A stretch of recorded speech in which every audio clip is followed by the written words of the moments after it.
ప్రార్థన చేసుకుందాం.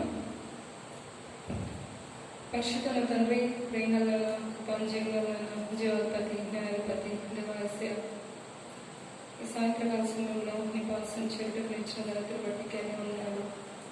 దేవాలయ ఈ సమయంలో స్త్రీల కొడుగా కలిగినట్టు ఇచ్చిన ధరతులు బట్టి కేవలం ఉన్నాడు. దేవాలయ ఇది ముందు కొరకు సిద్ధపరిచి బలపరిచి సజీవులకు ఉంచారు. అతను బట్టి కేవలం ఉన్నాడు. ఈ సమయంలో కూడా నీ ఆత్మాభిషేకం దయచేసి దేవాలయ నీ వాక్కును మాత్రమే దేవాలయ ఇతరులకు బోధించలాగున దేవాలయ బోధించే ప్రతి వాక్యము ఇరుగురికి దూరినట్లు దేవాలయ ఖడ్గం వలె రెండంచెలు ఖడ్గం వలె వాడి అయినది దేవ మూలులను విభజించినట్టుగా ఉన్నట్లు సహాయపడుతురండి. అంత మాత్రమే కాదు నా తండ్రి, ఆదరణను దేవాలయ మనశ్శాంతిని దేవాలయ అనేక మందికి దేవాలయ ప్రేమను అందించేదిగా ఉండటం సహాయపడుతున్నామని ప్రాధాయపడుతున్నాం. కనికరించండి, కృప చూపిస్తున్నామని ప్రాధాయపడుతున్నాం. మరొకసారి నీ రక్త ప్రక్షణ కిందికి నన్ను తీసుకుని వస్తున్నావు కదా, జ్ఞాపకం చేసుకొని దేవాలయ నీ రక్త ప్రక్షణతో నన్ను శుద్ధీకరించి దేవాలయ నీ యొక్క మాటలు నా నోట ఉంచమని ప్రాధాయపడుతున్నాను. దేవాలయ నీ నోట నా మాటలు ఉంచినాను. ఆ పిల్లకి స్కూలు కొట్టుకున్నాను కాదన్నా, అవును దేవా అంత మాత్రమే కాదు, నేను బాగా దాన్ని నింపదన్నా. ఆ దేవాలయ సహాయపడతారండి. నేను మట్టిదాన్ని ఏ యొక్క తర్వాత లేనిదండి అయితే జ్ఞాపకం చేసుకొని పాట ద్వారా వాక్యం ద్వారా స్తుతించి గణపరిచే వారుగా సహాయపడుతున్నామని ప్రాధాయపడుతూ ఏ స్నామంలో ప్రార్థించి అడిగిపెడుకుంటున్నాం తండ్రి. ఆమేన్.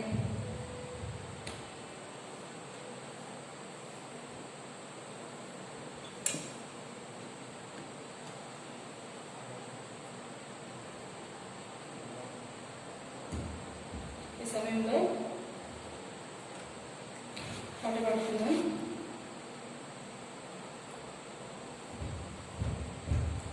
పాట సంఖ్య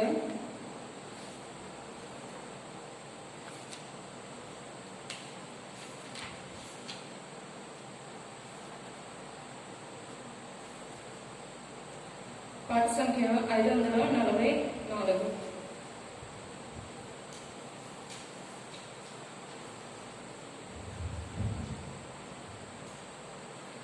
प्रभु यीशु ना रक्षका नसगु कन्नुलु नाकु निरतामुने निन्नु जोड़ा.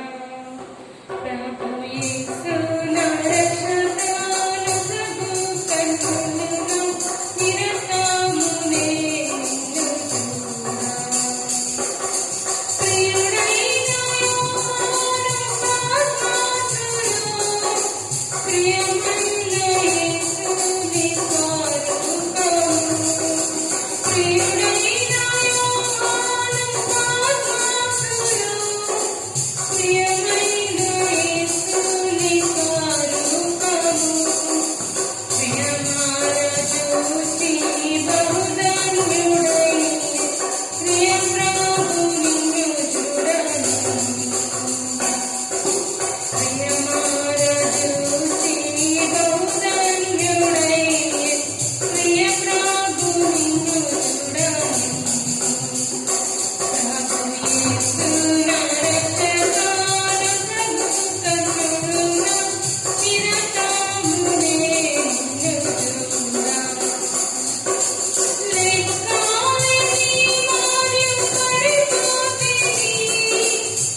రండి.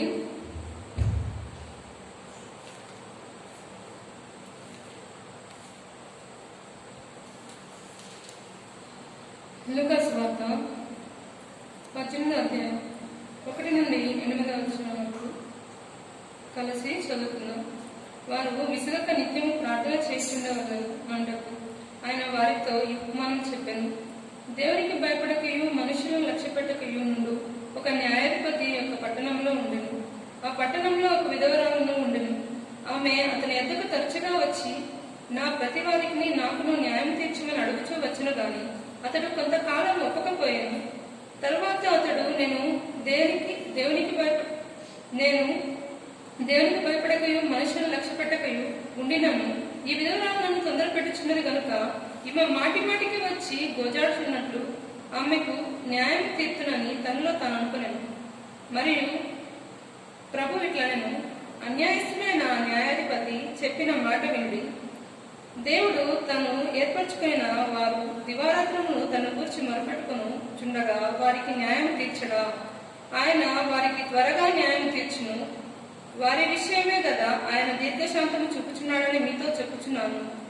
ఆయనను మనుష్య కుమారుడు వచ్చినప్పుడు ఆయన భూమి మీద విశ్వాసము కనుగొనగలనా?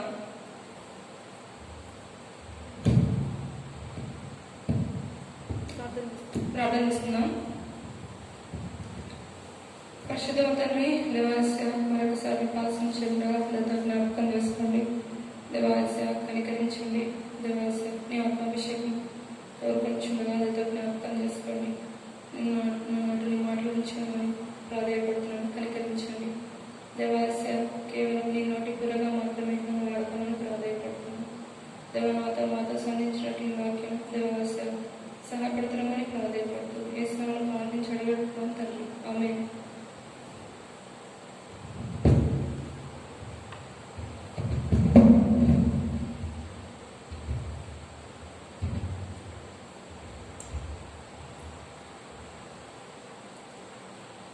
మనం చూసుకున్న లేఖన భాగంలో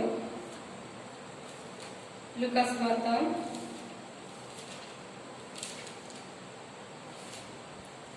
18వ అధ్యాయంలో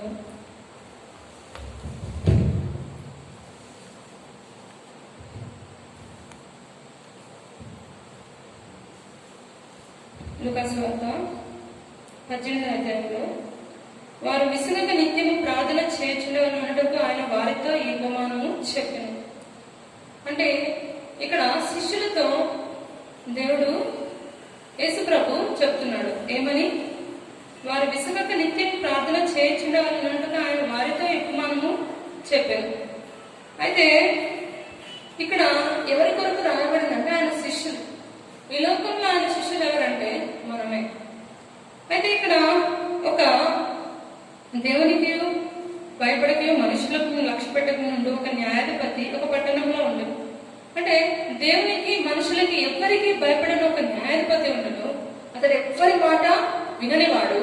అయినప్పటికీ ఒక విధవరాలు అనగా తనకి ఒక విధవరాలు అంటే లోకపరంగా అసలు ఆమెను ఎవరు పట్టించుకోరు అనమాట. అందరి బట్టే ఆమె ఏం చేస్తూ వచ్చిందంటే ఒక న్యాయాధిపతి అంటే ఆ ఊరి న్యాయాధిపతి దగ్గరికి వెళ్ళి తనకి తన ప్రతివాదికి న్యాయం కావాలని కోరుతూ వచ్చింది. అయితే ఇక్కడ మనము గమనించాల్సిన విషయం ఏంటంటే ఈ స్త్రీ తన జీవితంలో ఒకటి బాగా గమనించండి. ఆమె ఏం చేస్తూ వచ్చిందంటే న్యాయాధిపతి దగ్గరికి వెళ్తూ వచ్చింది. అతడు ఎలాంటి వాడు అంటే దేవునికి లోబడిన వాడు, మనుషులకు లక్ష్య పెట్టిన వాడు. అలాంటి వాడు అసలు అంటే ఏ విధముగానూ అతను సహాయం చేయనొల్లని వాడు. అలాంటి వ్యక్తి దగ్గరికి వెళ్ళి ఏమేం చేస్తుంది? మాటికి వెళ్ళి ఆయన్ను బ్రతిమాలుకుంటుంది. ఏమని? నాకు నా ప్రతివారికి న్యాయం తీర్చమని. ఎందుకు ఇలా అడుగుతుందంటే ఆమెకు తెలుసు అతడు ఒప్పుకోలేదు. ఒకసారి ఒప్పుకోలేదు, రెండోసారి ఒప్పుకోలేదు, మూడోసారి అలా ఎన్నోసార్లు ఆమె మాటికి రాయబడుతూ వచ్చింది. మాటికి అంటే చాలా సార్లు వెళ్ళి ఆయన్ని బ్రతిమలాడుతూ వచ్చింది. అంటే బ్రతిమలాడుతూనే రావడం వల్ల ఒక లోకపరంగా ఒక న్యాయాధిపతిని ఇంత విసిగిస్తే ఆమె న్యాయాధిపతి వెంటనే ఈమెకు నేను న్యాయం తీర్చును అనే ఒక నిర్ణయము తీసుకుంటూ వచ్చాడు. అలాంటిది మనము దేవుని ఎంతో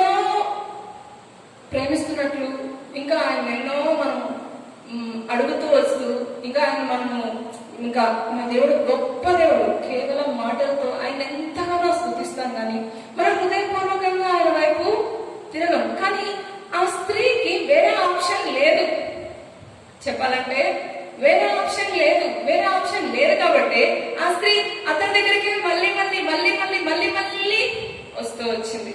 మళ్ళీ మళ్ళీ ఎందుకు వచ్చిందంటే ఆ స్త్రీకి వేరే యొక్క ఆప్షనే లేదు. అంటే ఇంకొక సైడ్ నుంచి ఆమెకి సహాయం లేదు. ఆమెకు ఒకటే సహాయం చేస్తే ఆ న్యాయాధిపతే చేయాలి. మనం కూడా మన జీవితంలో ఏదైనా సంభవించినప్పుడు మనకు కూడా న్యాయం కావాలన్నప్పుడు లోకపరంగా మన పలుకుబడి లేకపోతే లోకపరంగా మన యొక్క సత్తా లేకపోతే మనకున్న సంబంధ బాంధవ్యాలను బట్టి వారిని వీరిని సహాయం కోరుచూ ఉంటాం. కానీ మొదట ఆ స్త్రీ ఆ ఊరి న్యాయాధిపతి దగ్గరికి వెళ్ళింది. నిన్ను నన్ను సృష్టించిన దేవుడి దగ్గరికి అనేక సార్లు మనం వెళ్ళలేని స్థితిలో ఉన్నాం. పేరుకు మనం క్రైస్తవులమే కానీ అయినప్పటికీ మనకు అవసరం వచ్చినవి వెంటనే ఏం చేస్తాము, తీసుకోవాలని ట్రై చేస్తాం. మన దగ్గర ఉన్న డబ్బులతో కొనుక్కోవాలనుకుంటాం, మన దగ్గర ఉన్న వాటితో మనము సద్వినియోగం చేసుకోవాలనుకుంటాం. అయితే ఇది దేవుని ఉద్దేశమా కాదా అని గ్రహించం. ఇది దేవుడి చిత్తమా కాదా? మన అవసరం వచ్చినప్పుడు మన అవసరానికి ఏది ఉపయోగపడుతుందని మనుషులు వెతుక్కునే వారంగా ఉన్నాం. కానీ న్యాయాధిపతి అయిన దేవుని యొద్దకు మనము వెళ్ళలేని స్థితిలో ఉన్నాం. ఎందుకంటే దేవుడు మనల్ని విస్తారంగా ప్రేమించింది కాబట్టి ఆయన కృప చొప్పున మనం ఇంకా బ్రతికి ఉన్నాము. అది మరచి అనేక సార్లు లోక సంబంధమైన అధికారాలు పలుకుబడుల మీద ఆధారపడే వారంగా ఉంటున్నాం. అయితే ఇక్కడ ఆ స్త్రీ ఏం చేసిందంటే మాటి మాటికి వెళ్తూ వచ్చింది, ఆధారపడుతూ వచ్చింది. మొదట ఫస్ట్ ఏం చేస్తూ వచ్చింది, అడుగుతూ వచ్చింది. రెండవదిగా ఆధారపడుతూ వచ్చింది. మూడవదిగా నమ్మకం ఉంచుతూ వచ్చింది. నాలుగవదిగా విశ్వాసంతో మొరపెడుతూ వచ్చింది. ఎంత అసలు ఆ స్త్రీకి ఉన్న ఓపిక సహనం మనకు చాలా కనిపిస్తుంది. ఎందుకంటే ఆమెకి ఆ ఒక్క మార్గం తప్ప వేరే మార్గము లేదు. అందుకే ఈనాడు దేవుడు నీకు నాకు ఒక విషయాన్ని చెప్తున్నాడు.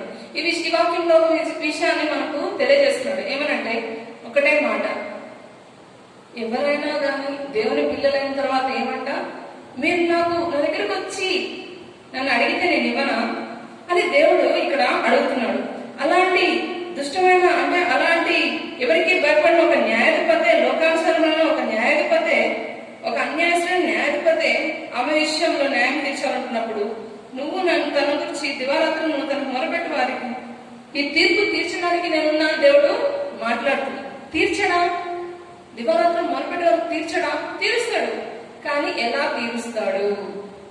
చాలా మందిని మనం కనుక్కుంటే ఎవరింటికన్నా వెళ్ళి ఏంటండి బాగున్నారా, ఎలా ఉన్నారు, అందరూ రక్షింపబడ్డారా? నేను రక్షింపబడ్డానండి, మా ఆయన రక్షింపబడలేదు. నేను రక్షింపబడ్డానండి, నా పిల్లలు రక్షింపబడలేదు. మేము రక్షింపబడ్డాం, మా ఇంట్లో వాళ్ళు రక్షింపబడలేదు. ఎందువల్ల రక్షింపబడలేదు? ఎన్ని సంవత్సరాలు అవుతుంది? మేము నమ్ముకొని 20 సంవత్సరాలు అవుతుంది, మేము నమ్ముకొని 10 సంవత్సరాలు అవుతుంది, మేము నమ్ముకొని 5 సంవత్సరాలు అవుతుంది. ఇలా సంఖ్యలు చెప్తూ ఉంటారు. కానీ వారి జీవితంలో వారి కుటుంబంలో మారు మనస్సు అనేది వీరికి రాదు. ఎందువల్ల అంటే వారు మాటికి అడిగినంత వరకు అడిగి విసుగు చెంది విసర్జించి ఉంటారు.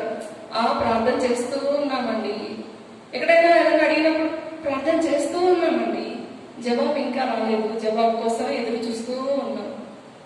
ఎలాంటి ప్రార్థన నీది? నీ అధికారం మీద నువ్వు ఆధారపడి ప్రార్థిస్తున్నావా? నీ అధికారం మీద నువ్వు గోజాడవాడుగా అంటున్నావా? నీ అధికారం నువ్వు బ్రతిమాడుకునే వాళ్ళుగా అంటున్నావా? అలా ఉండకపోవడం ద్వారానే ఈనాడు మన ప్రార్థనలు ఫలించట్లేదు. దేవునిపై ఆధారపడట్లేదు, లోక సంబంధమైన వాటిపైన ఆధారపడుతున్నాం, లోక సంబంధమైన డబ్బుల మీద ఆధారపడుతున్నాం, లోక సంబంధమైన పలుకుబడి మీద ఆధారపడుతున్నాం, లోక సంబంధమైన రాజకీయాల మీద ఆధారపడుతున్నాం. మన సొంత స్వనీతి, స్వబుద్ధి, స్వజ్ఞానం మీద ఆధారపడే వారంగా ఉన్నాం. కానీ దేవుని వైపు చూడని వారంగా ఉన్నాము. ఎందుకంటే మన పేరుకు మాత్రమే దేవుని బిడ్డలం, కానీ మనం చేసేదంతా స్వనీతి, స్వభక్తి. కాబట్టి దేవుడు మన జీవితాల్లో కార్యము చేయలేకపోతున్నాడు. అందుకే ఒక మాట రాస్తూ వచ్చాడు. రండి చూద్దాం. ఇర్మియా గ్రంథం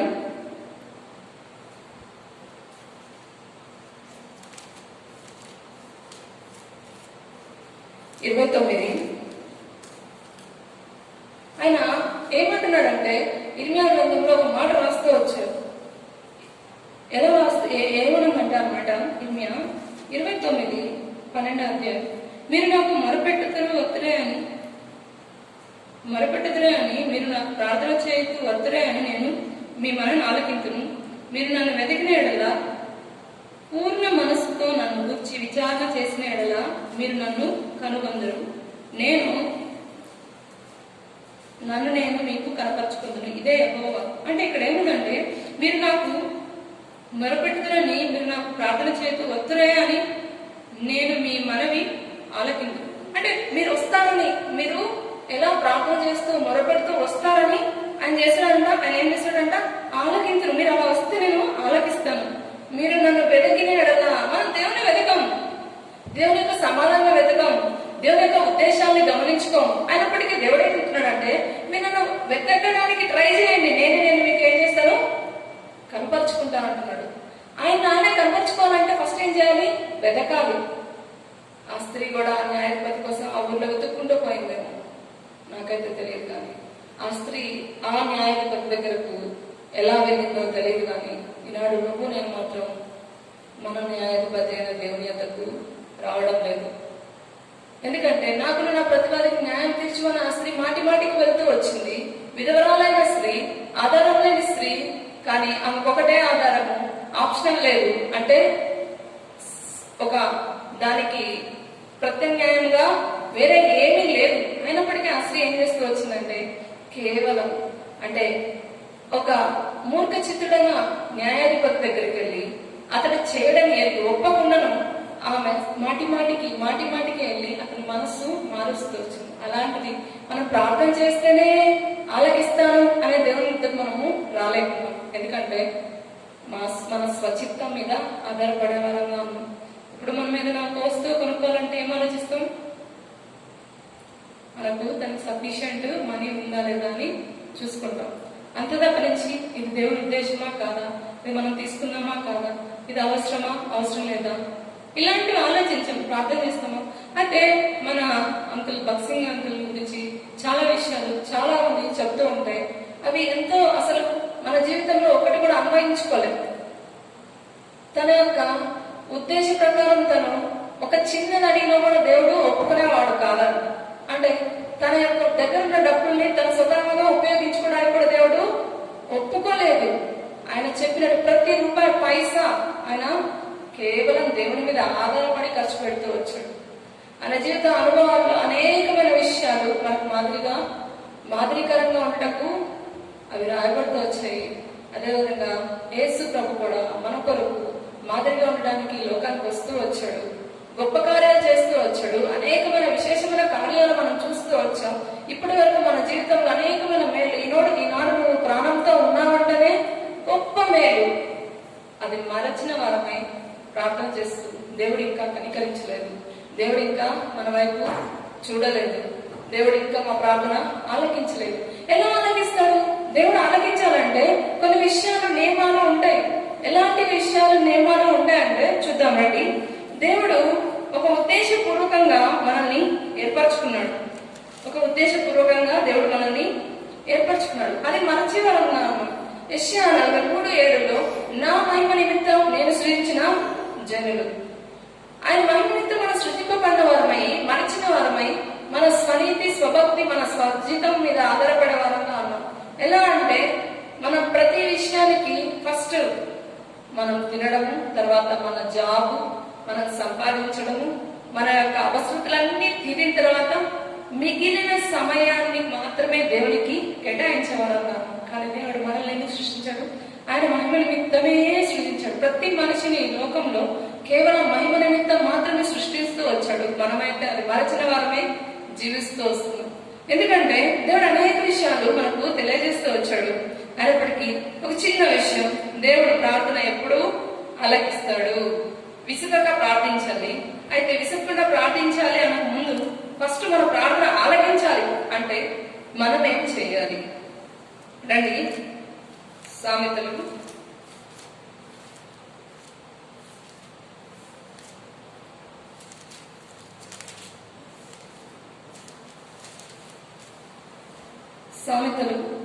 3వ అధ్యాయం 6వ వచనం చదువుకుందాం. నీ ప్రవర్తన అంతటి యందు ఆయన అధికారమునకు ఒప్పుకొను, అప్పుడు ఆయన నీ త్రోవలను సరళము చేయను.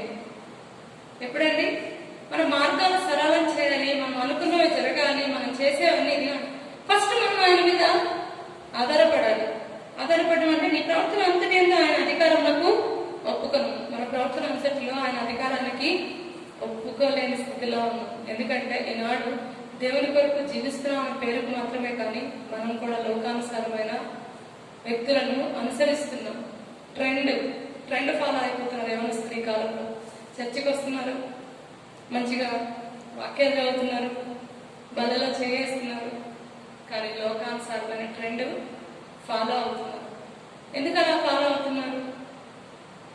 ఎందుకంటే వాళ్ళలో నిజమైన ఆ యొక్క రక్షణార్థమైన దుఃఖము కలిగి వారు దేవుని కొరకే నిలబడాలనే ఒక తృష్ణతో దేవుని ఎద్దరికి రాలేదు. ఇదొక ప్రాసెస్ అంతే, ఇదొక జస్ట్ ఒక ప్రాసెస్ లాంటిది అనే వస్తున్నారు తప్ప నుంచి నిజంగా ఏంటి మనం ఎవరిని ఫాలో అవుతున్నాం? జీసస్ ని ఫాలో అవుతున్నామా, లేక లోకంని ఫాలో అవుతున్నామా? దేన్ని ఫాలో అవుతున్నాం? వరల్డ్ వైపు చూస్తున్నామా, లేక పరలోకం వైపు చూస్తున్నామా, హెవెన్ వైపు చూస్తున్నాం? అసలు మన ఉద్దేశాలు ఏంటో మనకే అర్థం కాదు. మనం దేన్ని చూస్తే దాన్ని మన కన్నులు. అందుకే సంసోను చూచుట ద్వారా తన జీవితాన్ని నాశనం చేసుకుంటూ వచ్చాడు. ఒకటిని చూచుట ద్వారా తన జీవితాన్ని నాశనం చేసుకుంటూ వచ్చాడు. ఎంతో బలవంతుడు అయినప్పటికీ చూచుట ద్వారా భయపడుతూ వచ్చాడు. కాబట్టి మన జీవితంలో కూడా మనం ఆయన అధికారం కిందకు వస్తే ఆయన సమస్తమును మన మార్గములు, కష్టములు, ఇరుకులు, ఇబ్బందులు అన్నిట్లను ఆయన సహాయపడేవాడిగా ఉంటున్నాడు. అయితే దేవుడు ఇన్ని గొప్ప విషయాలు మన జీవితంలో చేస్తున్నప్పటికీ మనము ఎరగని వారమని దేవుడు మనతో చెప్తున్నాడు. యెషయా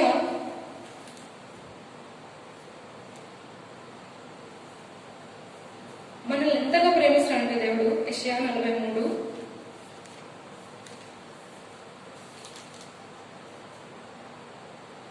యెషయా 43:25 నేనే నా చిత్తానుసారంగా నీ అతిక్రమములను తుడిచివేయుచున్నాను, నేను నీ పాపములను జ్ఞాపకం చేసుకున్నాను. నేనే నా చిత్తానుసారంగా ఏం చేస్తున్నాను? నేనే నా చిత్తానుసారంగా నీ అతిక్రమములను తుడిచివేయుచున్నాను, నేను నీ పాపములను జ్ఞాపకము చేసుకున్నాను. ఆయన చిత్త ప్రకారంగా మన అతిక్రమములను తుడిచివేస్తా అన్నాడు. నువ్వు వేడుకుంటేనో, నువ్వు బ్రతిలాడుకుంటేనో కాదు. ఆ తర్వాత ఆయన నీ పాపములను తీసివేసిన తర్వాత నీ యొక్క ఉద్దేశం ఏంటి? నీ యొక్క ఆయన సంకల్పం కొరకు మనం ఎదురు చూసే వారంగా ఉన్నామా?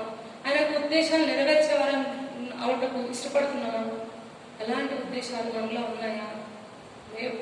ఎందుకంటే మనకు కేవలం ప్రభా నన్ను రక్షించావు, నీకు వందనాలు, ప్రభా నాకు ఈ జాబ్ కావాలి, సహాయం చేయి, ప్రభా ఫలానా వ్యక్తితో నా వివాహ విషయంలో సహాయపడుతున్నట్టు, ఫలానా నా జీవితంలో గర్భఫలం కొరకు సహాయపడుతున్నట్టు, నా జీవితంలో దేవాలయ ఇలాంటి లైఫ్ కావాలి, ఇలాంటి ఇల్లు కావాలి, అలాంటి పొలం కావాలి, అలాంటి జాబ్ కావాలి, అలాంటి ఆఫీస్ కావాలి, ఇలాంటివి ఎన్నో బ్రతిలాడి అడిగి తీసుకుంటాం. కానీ ఆత్మీయమైన స్థితిగతుల్లో మనం ఎక్కడున్నామో దేవుని అడిగేవారంగా లేము. ఎందుకంటే మన స్థితి అలా ఉంది. ఎలాంటి స్థితిలో ఉన్నామంటే కడవరి దినాల్లో మనం ఉంటూ వచ్చాము. ఈ కడవరి దినాల్లో మనం ఎలా జీవిస్తున్నామంటే కేవలం భయముతో కూడిన ప్రార్థనలో జీవిస్తున్నాం. కానీ ఆత్మీయంగా దేవుడితో సంబంధం కలిగి ఉండాలనే ప్రార్థన లేదు. ఈ కరోనా కళ్ళల పరిస్థితిలో చాలా మంది భయంతోనే చనిపోతున్నారు, భయపడుతూ ఉన్నారు. దేవుని భయం లేకుండా పోయింది, కానీ ప్రాణం భయం. అందుకే మీ ఆత్మని చంపడానికి భయపడి, మీ ఆత్మని ఇది చేయడానికి భయపడి, మీ శరీరాన్ని చంపడానికి భయపడుతున్నాడే మనస్వార్థం భయపడుతూ వచ్చింది. అదేవిధంగా దేవుడు కూడా నీకు నాకు చాలా బాధలు ఉంచుతూ వచ్చాడు. ఆయన వాక్యం ఎలాంటిదంటే సుత్తం వంటిది. ఆయన వాక్యము 2 చెవుల ఖడ్గం లాంటిది. ఆయన ఎలాంటి వాడంటే కేవలం ప్రేమాస్వరూపి అయిన ఆ దేవుడు. అయినప్పటికీ మనం ఏం చేస్తున్నాం? అంత ప్రేమ కలిగిన దేవుడిని బాధపరిచే వారంగా ఉన్నాం, మాట ఇచ్చి నెరవేర్చిన వారంగా ఉన్నాం, దొంగల వల్లే ఆయన సమయాన్ని దొంగిలించే వారంగా ఉన్నాము, ఆయన యొక్క ఉద్దేశాన్ని తిరస్కరించే వారంగా ఉన్నాం.